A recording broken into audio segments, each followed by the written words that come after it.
Bapak-bapak, ibu-ibu, kaum muslimin dan muslimat jamaah salat subuh Masjid Agung As-Salam Kota Lubuk Linggau rahimakumullah. Masya Allah, Bapak Ibu, ada banyak karunia nikmat yang Allah berikan kepada kita. Belum sampai jam 6 ini kita luar biasa dikasih Allah nikmat yang boleh jadi ada banyak orang lain yang tidak mendapatkan itu. Satu, langkah kaki kita berangkat dari rumah menuju masjid, kata baginda Rasul, menjadi penghapus dosa sekaligus menjadi penambah amal kebaikan buat kita. Alhamdulillah. Sesampai di masjid, Masya Allah, Allah kasih kepada kita nikmat melebihi dunia beserta segala isinya melalui ibadah solat sunnah fajar 2 rakaat sebelum subuh. Alhamdulillah. Berhimpunnya kita, berkumpulnya kita setelah solat subuh dilanjutkan dengan kajian menuntut ilmu agama, juga dikarunia nikmat yang begitu besar. Di dalam hadis kata Nabi ada 4. Para malaikat berhimpun bersama kita.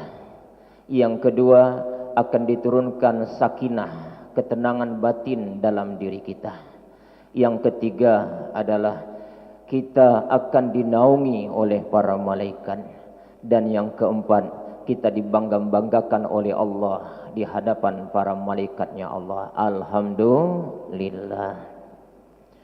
Bapak-bapak, ibu-ibu, jamaah salat subuh Masjid Agung As-Salam Kota Lubuk Linggau rahimakumullah. Di subuh pagi hari ini kita akan mengkaji kajian yang ringan-ringan saja, Bapak Ibu. Saya mengambil dari buku Sahihul Qisasi An-Nabawi, kisah-kisah yang bersumber dari hadis-hadis Nabi kita Muhammad sallallahu alaihi wasallam. Tentu saja kisah ini bukan sekedar penghibur, dongeng, pengantar tidur, tapi insyaallah kisah ini penuh dengan inspirasi, penuh pelajaran yang berharga buat perjalanan hidup kita. Dan untuk pagi hari ini kisah yang akan kita sampaikan adalah kisah batu yang membawa pakaian Nabi Musa. Batu yang berjalan-jalan membawa pakaiannya Nabi Musa alaihi salam. Memang kalau dibawa ke logika tidak masuk, Pak ya. Sulit untuk diterima akal sehat kita. Tapi kalau sudah bicara mukjizatnya Allah yang diberikan kepada para rasul, maka logika kita harus dikalahkan. Selagi itu ada dasar dalilnya Al-Quran maupun hadis, maka wajib bagi kita untuk sami'na wa ata'na. Kita terima itu, Pak. Baik, Bapak-bapak, ibu-ibu, jamaah rahimakumullah. Kita pahami dulu, kita kenalan dulu dengan salah satu sifat yang ada pada Nabi Musa alaihi salam. Di antara sifat yang menonjol pada Nabi kita Nabi Musa, ternyata beliau adalah sosok yang sangat pemalu. Pemalu, Pak. Walaupun dikenal wongnya melawan, gagah, kuat, tapi di sisi lain dia punya sifat yang sangat mulia, sangat menonjol itu sifatnya, yaitu sifat pemalu. Malu apa? Malu bermaksiat kepada Allah. Beliau di antara sifat malunya itu tidak mau auratnya diperlihatkan pada orang lain. Tidak mau, Pak, pantangan dia. Auratnya enggak mau ada orang yang melihat dia, dan dia pun tidak mau melihat aurat orang lain. Nah, ini sifat pemalu yang melekat pada Nabi kita Nabi Musa alaihi salam. Dan ternyata Bapak Ibu, di masa hidup Nabi Musa ada salah satu kebiasaan Bani Israel pada waktu itu, yaitu mereka kalau mandi di sungai-sungai Nah, orang Bani Israel dulunya di masa Nabi Musa, kalau mereka mandi di sungai, mereka biasa baik telanjang, Pak. Biasa baik telanjang bulat, tidak ada sehelai benang pun yang membalut di badannya. Berdampingan satu sama lain, kiri lanang-lanang situ, tidak ada rasa malu, Pak. Jadi kalau hari ini ada orang mandi di sungai, mandi telanjang, nah itu terinspirasi dengan kebiasaan siapa, Pak? Bani Israel. Di Bali, di Barat, nah itu masih melestarikan kebiasaannya orang siapa, Pak? Bani Israel. Nah, orang-orang Bani Israel kalau mandi ke sungai, mereka biasa baik mandi telanjang. Nah, beda dengan Nabi kita, Nabi Musa alaihi salam, pantang sekali beliau menampakkan auratnya. Dan dia enggak mau lihat aurat orang lain. Maka kalau Nabi Musa mandi ke sungai, dia ngintip-ngintip dulu, Pak. Ditengoknya, ada dak wong. Kalau aku mandi di situ, ada dak yang nengok aku, apa tidak. Maka itulah yang dilakukan terus-menerus oleh Nabi Musa. Selalu dia menyendiri dan kalau mandi tidak mau menampakkan auratnya di hadapan orang lain. Sembunyi dia. Nah, Bapak-bapak, Ibu-ibu, jamaah rahimakumullah. Sifat Nabi Musa ini kemudian yang pemalu tadi menjadi senjata buat Bani Israel untuk menjatuhkan beliau. Maka disebarkanlah, dipiralkanlah berita hoak kemana-mana. Nyebar berita hoak. Apa berita hoaknya? Berita bohongnya apa? Digosiplah Nabi Musa alaihissalam itu punya cacat fisik. Korenganlah, kurapanlah, dan mohon maaf Bapak Ibu tidak mampu saya sebutkan di sini.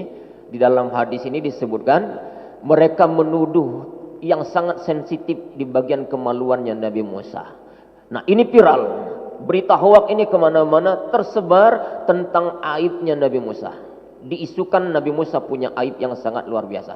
Karena itulah Nabi Musa selalu menyembunyikan dirinya, menyembunyikan aibnya. Kalau mandi tidak mau bersama-sama, kalau mandi tidak mau membuka auratnya di hadapan orang lain. Oh, rupanya Musa itu punya aib, gitu loh. Nah, ini disebarkan kemana-mana. Nah, berita hoak ini Bapak Ibu, berita gosip ini, fitnah yang keji ini kemudian sampai juga ke telinga Nabi Musa. Sampai.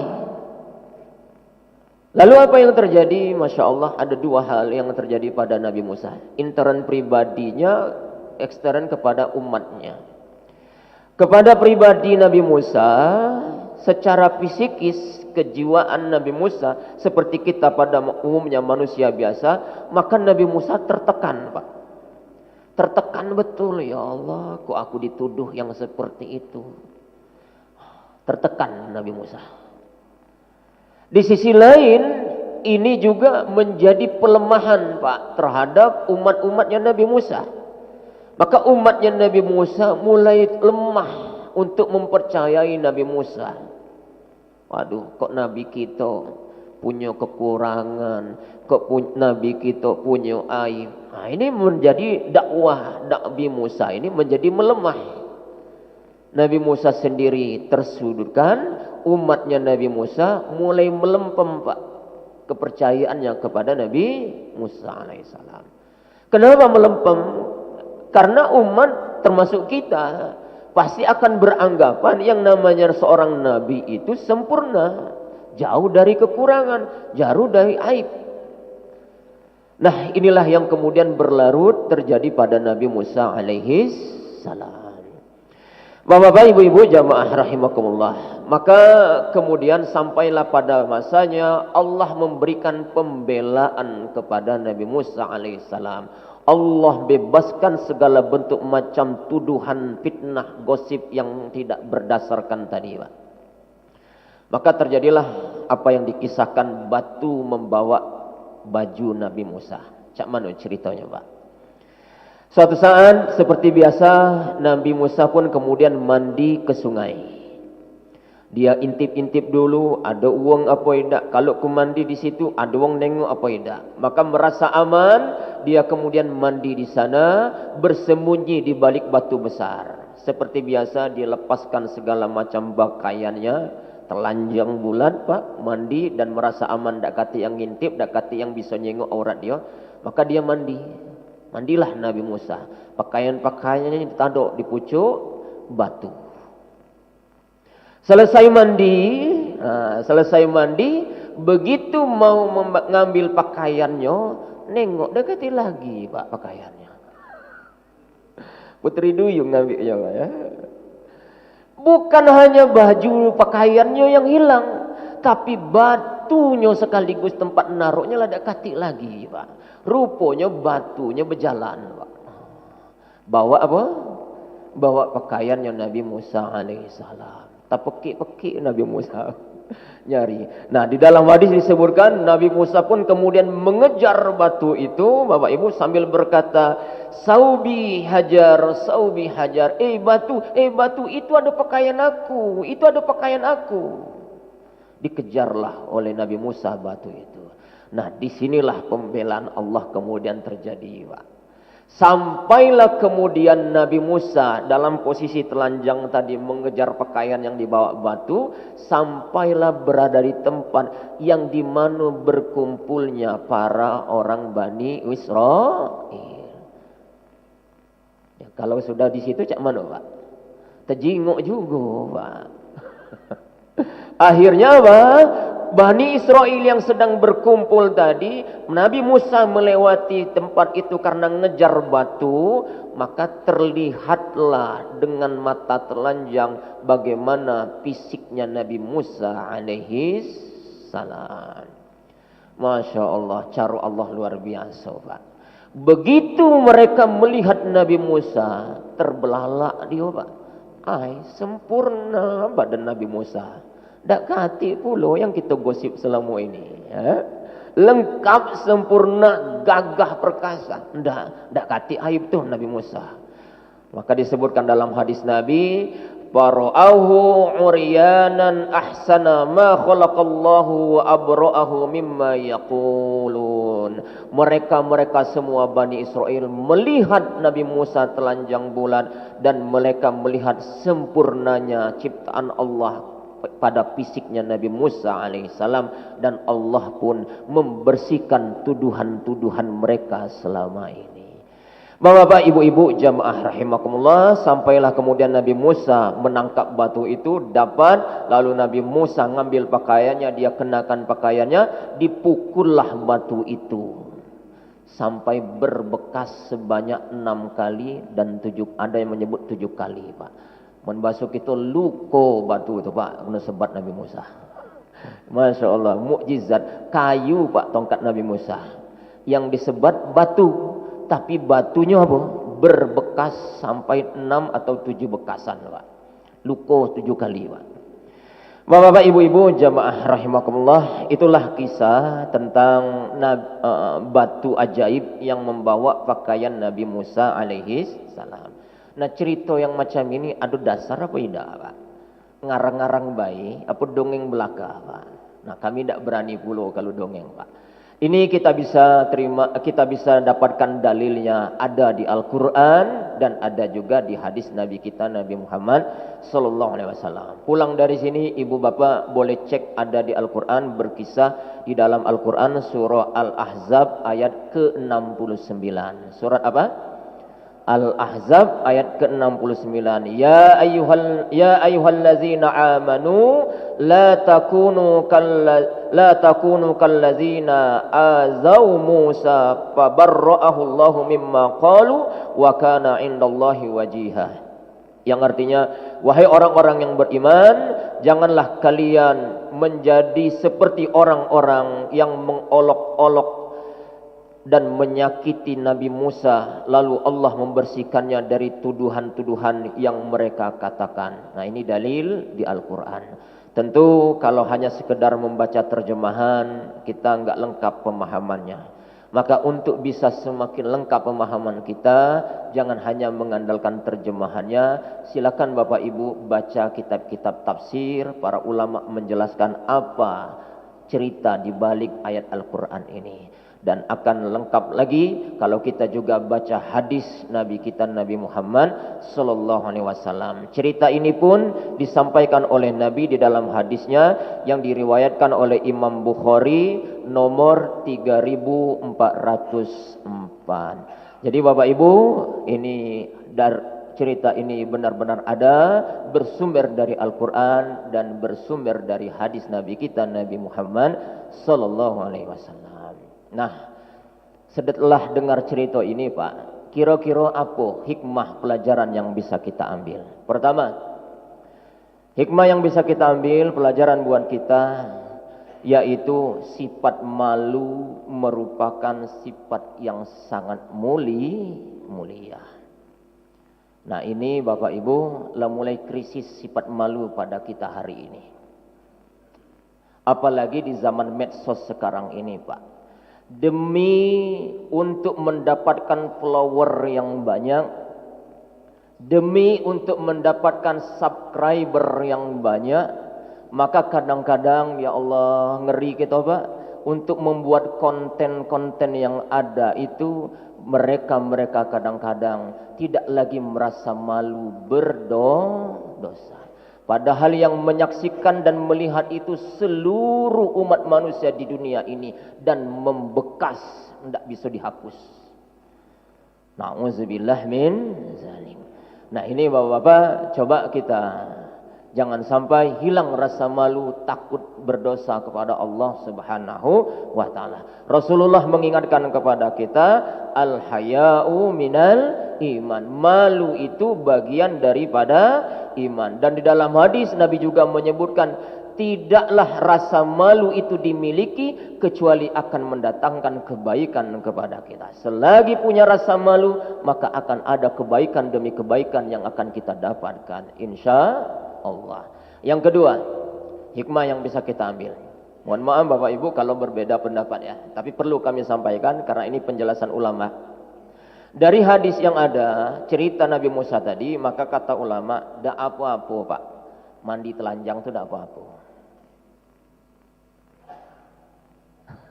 Tidak apa-apa Pak, mandi itu sambil telanjang, asal ada basahannya.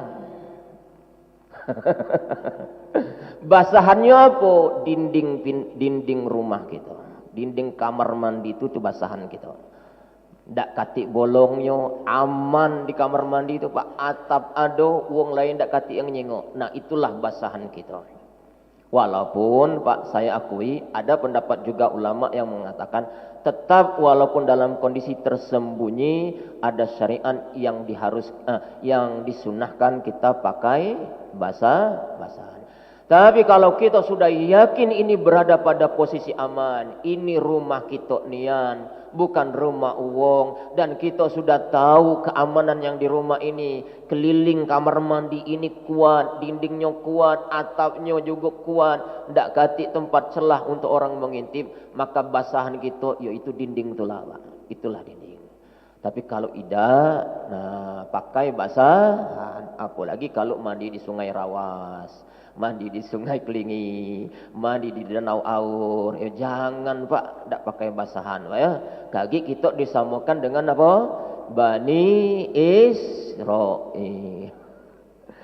Baik, Bapak-bapak, Ibu-ibu, jamaah rahimakumullah, hikmah yang berikutnya yang bisa kita ambil pelajaran bahwa gosip dan fitnah akan selalu menerpa siapapun, lebih-lebih kita yang hari ini menjadi public figure, tokoh agama, tokoh masyarakat, ya Pak ya, pemimpin. Maka kita jangan terlalu baper terhadap gosip-gosip yang ada di luar. Karena mereka yang ada di luar akan selalu menyoroti kita dengan mata yang penuh dengan kecurigaan. Maka hikmah yang terakhir yang harus kita pegang bahwa apa? Allah akan selalu memberikan pembelaannya kepada umat yang beriman. Masya Allah, Nabi Musa dengan cara yang sangat ekstrim, cara Allah memberikan pembelaan. Ya Pak ya, ditampakkan oleh Allah fisik Nabi Musa, cara Allah untuk membersihkan. Dulu waktu Nabi Muhammad sallallahu alaihi wasallam mendapatkan perintah untuk mendakwai umatnya, dikumpulkan keluarganya, hadir semua keluarganya. Lalu Nabi Muhammad berkata kepada umatnya waktu itu, kalau kukatakan di belakang bukit ini ada segerombolan pasukan tentara berkuda ingin menyerbu kita hari ini, apakah kalian percaya? Semua waktu itu menjawab, percaya. Kami tidak pernah mendapatkan dirimu berdusta. Nah, sudah masuk poin ini, maka Nabi Muhammad masuk ke poin intinya. Kalau begitu saya ingin sampaikan kepada kalian, saya diutus oleh Allah untuk mendakwahi kalian, untuk mengesahkan Allah Subhanahu wa taala. Apa respon berikutnya, Pak? Secara serta-merta paman dia dewe namanya Abu Lahab langsung mengumpat dia, mengkutuk dia, mencaci maki dia. Apa kata Abu Lahab? Tabban laka ya Muhammad, celaka engkau wahai Muhammad, binasa engkau wahai Muhammad, mampus engkau ya Muhammad. Satu perkataan Abu Lahab dibela langsung oleh Allah, dibalas oleh Allah dengan dua pembelaan. Turunlah ayat Al-Quran. Tabbat iyada abi lahabi wa tab. Celaka engkau wahai Abu Lahab, dan sungguh engkau celaka. Satu kutukan Abu Lahab dibalas dua kutukan dari Allah Subhanahu wa taala. Jadi yakinlah Bapak Ibu, kalau kita hari ini merasa terzolimi, merasa tersakiti, jangan terlalu larut dalam kesedihan. Yakinlah bahwa Allah pasti akan memberikan pembelaannya kepada kita, lambat ataupun cepat. Baik Bapak Ibu, barangkali itu yang bisa kami sampaikan. Tadi ada usulan, diberi waktu sedikit untuk kita ada sesi tanya jawab, dan nampaknya masih sekitar 3 menit lagi. Kami persilakan Bapak Ibu kalau memang ada di antara kita yang mau bertanya atau mau apa, silakan Bapak Ibu. Silakan Bu Hajah.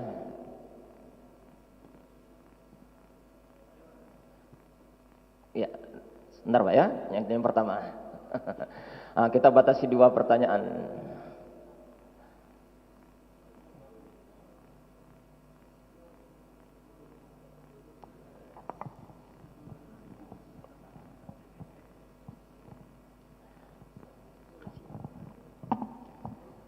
Bismillahirrahmanirrahim. Assalamualaikum warahmatullahi wabarakatuh. Waalaikumsalam warahmatullahi wabarakatuh. Pak Ustaz, saya akan bertanya masalah aib. Karena saya pernah mendengar bahwa kalau seseorang melakukan suatu aib untuk dirinya di masa lalu misalnya, dan dia tidak boleh menjeburkan aib tersebut atau membongkar aib tersebut untuk dirinya sendiri kepada orang lain. Karena itu merupakan aib yang akan bergulir terus sampai ajal menemui. Apakah benar itu Pak Ustaz? Makasih. Assalamualaikum warahmatullahi wabarakatuh. Waalaikumsalam warahmatullahi wabarakatuh. Baik, ini bagian cara kita melakukan pertaubatan kepada Allah Subhanahu wa taala. Baik, kita semua punya aib di masa lalu. Iya Pak ya? Punya dosa di masa lalu. Bagian dari cara pertaubatan kita kepada Allah Subhanahu wa taala agar benar-benar taubat kita itu diterima oleh Allah, satu, ya Pak ya, akui kalau kita punya salah. Akui kalau kita punya. Ini cara bertaubat yang benar. Akui kalau kita punya salah. Lalu dalam bertaubat itu, dalam mengakui perbuatan salah itu, merasa salah. Akui, kemudian merasa salah. Bapak-bapak, ibu-ibu, jamaah rahimakumullah. Seringkali kita, ya Pak ya, mengakui punya salah, tapi tidak merasa bersalah. Maka yang terjadi, kadang-kadang dalam obrolan kita, umpamanya ronda malam, Pak, ngobrol sesama teman kita. Bertaubat kepada Allah sudah, mengakui punya salah iya, tapi tidak merasa bersalah dengan dosa yang pernah kita perbuat. Maka kadang-kadang kita bercerita semalam-malam tentang aib kita yang pernah terjadi pada sambil ketawa cekakak cekekek. Nah, taubat yang seperti ini tidak akan pernah diterima oleh Allah Subhanahu wa taala. Maka dalam mengakui segala dosa kita itu, di antaranya adalah selain mengakui, kita harus menyesali perbuatan tersebut. Tidak perlu harus diceritakan kepada orang lain. Baik. Itu Bapak Ibu. Terakhir Bapak Pak Haji. Masih ada? Masih ada? Pak Dokter. Assalamualaikum warahmatullahi wabarakatuh. Waalaikumsalam warahmatullahi wabarakatuh. Mohon maaf, pertanyaan ini mengenai diri saya sendiri dan di luar daripada masalah ini. Saya ini kalau berangkat dari rumah itu harus makan obat. Pakai apa? Makan obat. Oh. Karena takut di jalan jatuh kena serangan jantung. Saya taruh di bawah lidah. Sampai di masjid belum habis, nak sembahyang. Katanya kalau sambil makan tak boleh. Ini masih di bawah lidah, masih memberikan rasa. Dan ludah yang dibasahi oleh obat itu ditelan. Oh, gitu. Batal tak Salatnya sembahyang Pak. aku. Baik. Terima kasih. Assalamualaikum warahmatullahi wabarakatuh. Waalaikumsalam warahmatullahi wabarakatuh. Terima kasih Bapak. Ini masuk dalam kajian fikih yang judulnya Mubtilus Shalah. Judulnya Mubtilus Shalah. Hal-hal yang menjadi pembatal salat. Kalau kita baca di dalam kitab-kitab fikih bab Mubtilus Shalah, pembatal-pembatal salat, maka kita akan ketemu seluruh ulama fikih sepakat bahwa di antara pembatal salat itu adalah makan di dalam salat. Termasuk ya minum, makan dan minum itu semua Pak ya, sepaket. Makan dan minum di dalam salat. Walaupun yang dimakan itu sedikit. Nah, dalam kasus ini seperti Bapak yang sudah menyengajakan diri sejak berangkat dari rumah, naruh obat di bawah lidah tadi. Yang kebetulan sampai di masjid kita sadar kalau barang itu belum habis. Maka jangan dipaksakan sholat dulu. Pilihannya ada dua. Kalau memang sudah masuk waktu sholat, maka yang ada di dalam itu dihabisi atau ditumpahkan. Pilihannya pertama. Kalau memang kemudian kita nak ngejar sholatnya, kebetulan uang lah mulai sholat, maka jangan sampai yang ada di dalam ini pas sholat kita ngunyah. Pas sholat masih ada tuh barang, pas sholat masih terasa tuh barang. Nah itu buang dulu kalau kita mau mengejar sholat. Tapi kalau kemudian pilihan kedua ternyata sholatnya belum dimulai dan kita masih ada waktu jedah yang kosong. Sementara barang ini masih ada, ya tinggal pilih, habiskan dulu Pak. Kalau memang nak dituntaskan obat itu, sehingga kemudian pas sholat tidak ada ganjalan lagi obat yang tersimpan di lidah tadi. Dan para ulama bersepakat kalau dalam sholat kemudian ada yang menyebabkan kita ngunyah dan makan, maka itu menjadi pembatal sholat. Begitu Pak.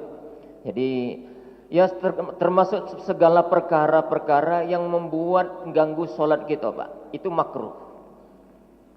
Kalau dari awal kita sudah tahu itu akan menjadi pengganggu sholat kita. Misal Pak, nak ngejar sholat berjamaah biar dapat sejak awal berjamaah, tapi kita sudah tahu bahwa kita ini bakal nak buang angin.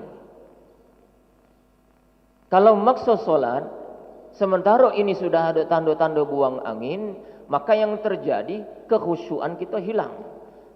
Nahan-nahan terus sambil sholat. Dari awal rakaat sampai terakhir, nahan-nahan yang ada di bawah itu Pak. Begitu tahiyat akhir sebelum salam, katanya, nah, sholat lah tak dapat jamaahnya batal Pak. Jadi cak mano tuntaskan itu. Walaupun kemudian mohon maaf, kalaupun terpaksa ternyata habis waktu sholat, tidak dapat berjamaah, apa boleh buat kata ulama?